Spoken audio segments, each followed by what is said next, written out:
I think AI, we used to say influencer marketing was the Wild West. It's not anymore. AI is the Wild West. And let's talk about AI influencers, because I see, number one, when I was with ByteDance, we had avatar, AI avatars programs that I worked on, and we implemented into different tools, and we implemented into CapCut for Business. I mean, we launched those a bit ago. So I've been watching this evolution slowly, and now I'm looking in my feed, and I know YouTube just did a huge purge of a bunch of AI influencer accounts that were, I think they had 4 billion views between four of them or something, so YouTube is taking a hard stance, but TikTok and Instagram don't seem to care. And hey, AI influencers are driving views. They're driving insane engagement. I can tell, thank God, but it's going to get to a point my parents can't tell. A lot of colleagues can't tell that these are AI influencers, and comments can't tell. My son makes fun of me every time I know it's AI, but I'll look at something. It's still funny. Like if I see like an animal thing and I see something happening, my son's like, that's AI. You're old. You're a boomer. Not a boomer. I'm Gen X. But point is, my son will mock me because I'm entertained by something that's obviously AI. The truth is, I mean, I remember 5+ years ago when COVID was happening at Elite World Group, which I spent some time at, which is a modeling agency. We bought scanning equipment to scan models in so they could work because we weren't sure how long COVID was going to last, right? So we were creating basically AI models. In truth, I think there's a market for it, but I also think we're becoming AI sensitive as humans, and we're able to. You can see it in people's writing. You can see it, like you can see the tropes. I don't think it's going to get to a place where we're all tricked. But this is the other thing that I like, that I really believe strongly in. There's a difference between content and content that triggers the algorithm, and creators that make content for the algorithm, and true influencers. And the influence that can happen when somebody taps into community. My husband, son, and I, we have our own TikTok and Instagram channel, Rainbow Dads, where my husband leads conversations with, creates content for a community of people that love sports, advocate for LGBTQ families. We've raised in the last 3 years over 20,000 LGBT banned books. And that's because after my husband puts a post, they'll spend about 2 hours answering comments, right? Right. Reciprocal engagement drives reaction. That reciprocal engagement drives community. AI can't do that. AI can't deliver a human connection that is truly, I think, an authentic parasocial relationship versus just creating content for entertainment. Yeah, they may have the views. Yes, they may have the engagement, but they're not delivering the reaction. So it's like that transition from reach to reaction. We used to measure reach, how many people saw this. Now we've got to measure reaction, how many people have taken action because of what they've seen.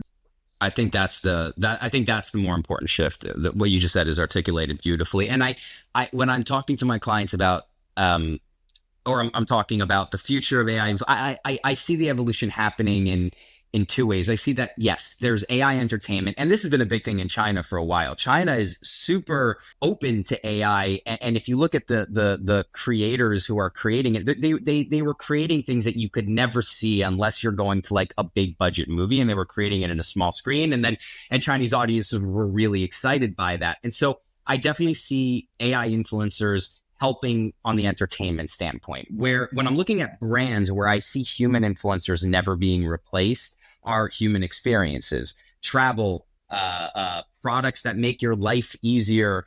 These are the kinds of things where financial advice, these are the kinds of things where you only want to hear from a human about. Like, I don't care if there's some AI influencer telling me that they had the best time at a resort that they visited, because they can't experience that truly. So I need to get that from a human being, versus, a discovery of a product review or an entertainment thing might be something that, okay, you're like Caroline, my wife goes to, my God, and she doesn't go to Google. She goes to TikTok to look up restaurant stuff. And I'm like, why don't you just ask ChatGPT? She's like, no, she goes and she looks that up on TikTok. And it drives me crazy because it's so much extra time to go and sit and look through those videos versus just asking, asking Claude or ChatGPT, like, what are the best restaurants for us to go to? We like X, Y, and Z. But people are still discovering. And so I'm curious to see if AI influencers can replace that feeling of discovery that people get. I don't think they can. I think you're right when it comes to this, the things, the topics, the specific topics people want to hear from. But I think that, again, that dovetails into this point about influencers and having a true community.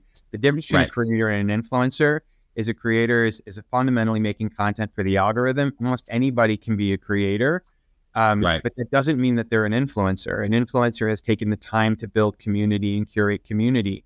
It's that community and that relationship between the influencer and their community that drives action and reaction. And without that, you're not going to, yes, you might get engagement, you might get views, but you're not necessarily going to be able to sell a product or get people to support a cause or get people to continue to follow you and engage with you and be part of a shared experience. At a certain point, obviously people became aware that creators were just being paid to promote things kind of deal, right? And you still kind of get that feeling, right? As brands and consumers have gone on in this world. Are you seeing that as are creators tapping into trust better when they actually end up selling a product? So if we're talking about lower funnel, are they tapping into the trust that they've built with the community? And as a brand, how do I make sure that I'm not getting an influencer to take advantage of the community versus tapping into the trust that they've garnered with the community? I mean, there are a couple of things. The latest stat I've seen from eMarketer, I think, don't quote me on that, is that like 69% of people will still follow an influencer. They still will take action whether or not that influencer is paid to promote something. Right. Okay. I've seen that number slowly tick up. So the reality, and personally, I've seen that in the content that my husband creates on our channel. People root for the creators that they follow and that they're a part of. But the key thing, I think, with respect to what you're asking is about the value exchange. So ultimately, there's a value exchange that exists between a creator and their audience and between the brand and the creator. And when that value exchange is consistently followed, people will buy, people will shop, and even the relationship between the brand and the creator will be authentic, right? When that value exchange is honored. If that value exchange is violated in some way, and what I mean by that is if I do something that's out of character for me as an influencer or creator, with respect to a product that I endorse or an event that I go to, whatever it might be, it's the community that will tell me that that's off, right?